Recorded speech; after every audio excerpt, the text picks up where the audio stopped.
श्री विष्णु का अपने मन में ध्यान करते हुए निर्जला एकादशी व्रत की पावन कथा का श्रवण करते हैं। निर्जला एकादशी व्रत कथा। ज्येष्ठ मास के कृष्ण पक्ष की एकादशी का विस्तृत वर्णन सुनने के बाद युधिष्ठिर ने भगवान श्री कृष्ण से कहा, हे जनार्दन, ज्येष्ठ मास के शुक्ल पक्ष में जो एकादशी पड़ती हो, कृपया उसका वर्णन कीजिए। भगवान श्री कृष्ण ने कहा, हे राजन, इसका वर्णन परम धर्मात्मा सत्यवती नंदन व्यास जी करेंगे, क्योंकि ये संपूर्ण शास्त्रों के तत्वज्ञ और वेद वेदांगों के पारंगत विद्वान हैं। निर्जला एकादशी व्रत का पौराणिक महत्व और व्याख्यान भी कम रोचक नहीं है। जब सर्वज्ञ वेद व्यास ने पांडवों को चारों पुरुषार्थ धर्म, अर्थ, काम और मोक्ष देने वाले एकादशी व्रत का संकल्प कराया था, तब वेद व्यास जी कहने लगे, कृष्ण पक्ष और शुक्ल पक्ष दोनों पक्षों की एकादशी में अन्न खाना वर्जित है। द्वादशी के दिन स्नान करके पवित्र होकर फूलों से भगवान केशव की पूजा करें। फिर नित्य कर्म समाप्त होने के पश्चात पहले ब्राह्मणों को भोजन देकर अंत में स्वयं भोजन करें। यह सुनकर भीमसेन बोले, हे परम बुद्धिमान पितामह, मेरी उत्तम बात सुनिए।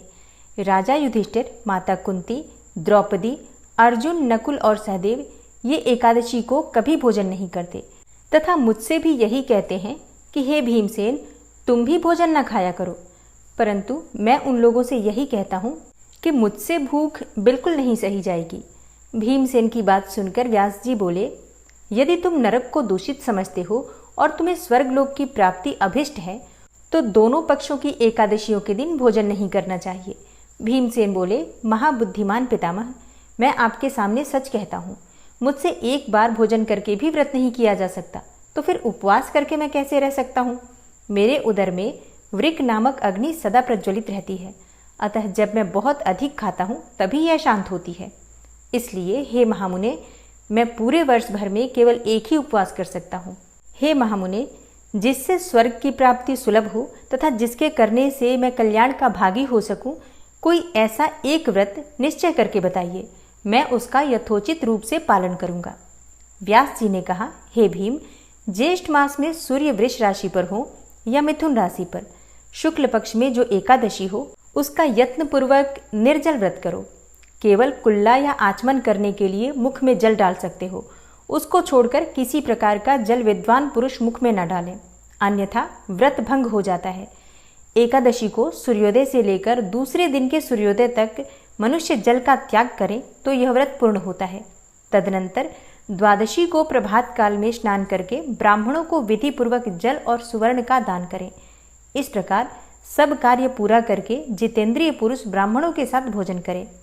वर्ष भर में जितनी एकादशियां आती हैं, उन सबका फल निर्जला एकादशी का पालन करने मात्र से मनुष्य प्राप्त कर लेता है, इसमें तनिक भी संदेह नहीं है। शंख, चक्र और गदा धारण करने वाले भगवान केशव ने मुझसे कहा था कि यदि मानव सबको छोड़कर एकमात्र मेरी शरण में आ जाए और एकादशी को निराहार रहे, तो वह सब पापों से छूट जाता है। हे कुंती नंदन भीम, एकादशी व्रत करने वाले पुरुष के पास विशालकाय, विकराल आकृति और काले रंग वाले दंडपाशधारी भयंकर यमदूत कभी नहीं जाते।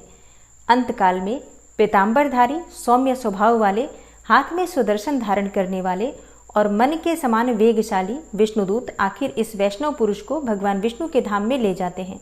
अतः निर्जला एकादशी को पूर्ण यत्न करके उपवास करो और श्री हरि का पूजन करो। स्त्री हो या पुरुष, यदि उसने मेरु पर्वत के बराबर भी महान पाप किया हो, तो वह सब इस एकादशी व्रत के प्रभाव से भस्म हो जाता है। जो मनुष्य उस दिन जल के नियम का पालन करता है, वह पुण्य का भागी होता है। उसे एक एक प्रहर में कोटि कोटि स्वर्ण मुद्रा दान करने का फल प्राप्त होता सुना गया है।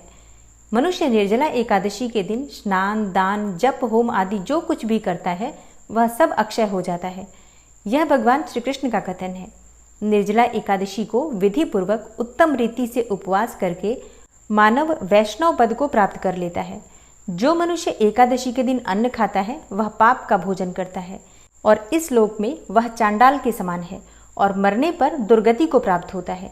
जो ज्येष्ठ मास के शुक्ल पक्ष में एकादशी को उपवास करके दान करेंगे, वे परम पद को प्राप्त होंगे। जिन्होंने एकादशी को उपवास किया है, वे ब्रह्म हत्यारे, शराबी, चोर तथा गुरुद्रोही होने पर भी सब पातकों से मुक्त हो जाता है।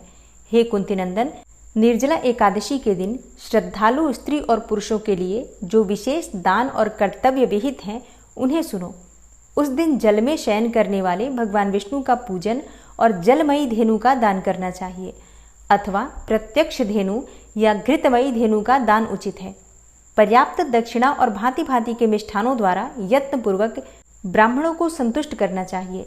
ऐसा करने से ब्राह्मण अवश्य संतुष्ट होता है और उनके संतुष्ट होने पर श्री हरि मोक्ष प्रदान करते हैं।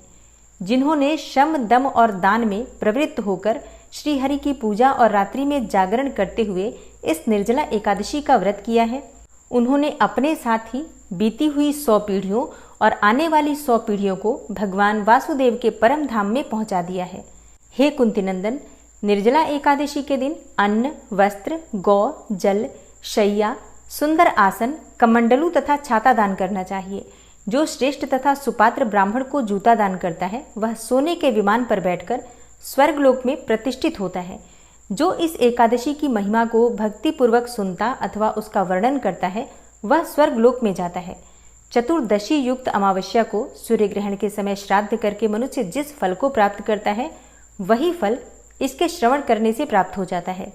हे कुंती नंदन, पहले दंत धावन करके यह नियम लेना चाहिए कि मैं भगवान केशव की प्रसन्नता के लिए एकादशी को निराहार रहकर आचमन के सिवा दूसरे जल का भी त्याग करूंगा। द्वादशी को देवेश्वर भगवान विष्णु का पूजन करना चाहिए। गंध, धूप, पुष्प और सुंदर वस्त्र से विधि पूर्वक पूजन करके जल के घड़े के दान का संकल्प करते हुए इस मंत्र का उच्चारण करना चाहिए। संसार सागर से तारने वाले हे देव ऋषिकेश, इस जल के घड़े का दान करने से आप मुझे परम गति की प्राप्ति कराइए। हे भीमसेन, ज्येष्ठ मास में शुक्ल पक्ष की जो शुभ एकादशी होती है उसका निर्जल व्रत करना चाहिए और उस दिन श्रेष्ठ ब्राह्मणों को शक्कर के साथ जल के घड़े का दान करना चाहिए।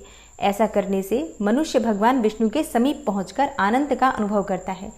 तत्पश्चात द्वादशी को ब्राह्मण भोजन कराने के बाद स्वयं भोजन करें।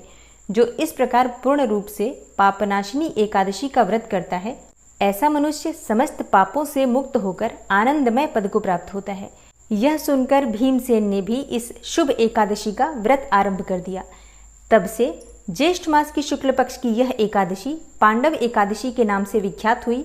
इसे भीमसेनी एकादशी भी कहा जाता है और निर्जला एकादशी भी कहा जाता है, क्योंकि इस दिन पूरी तरह से निर्जल रहकर व्रत किया जाता है। तो दोस्तों, उम्मीद करती हूँ आज की वीडियो से आपको लाभ अवश्य होगा। अच्छी लगी हो वीडियो तो लाइक कीजिए, शेयर कीजिए और चैनल पर पहली बार आए हैं तो सब्सक्राइब करके बेल आइकन को ज़रूर प्रेस कर लीजिए अगर आपको आज की वीडियो अच्छी लगी हो तो।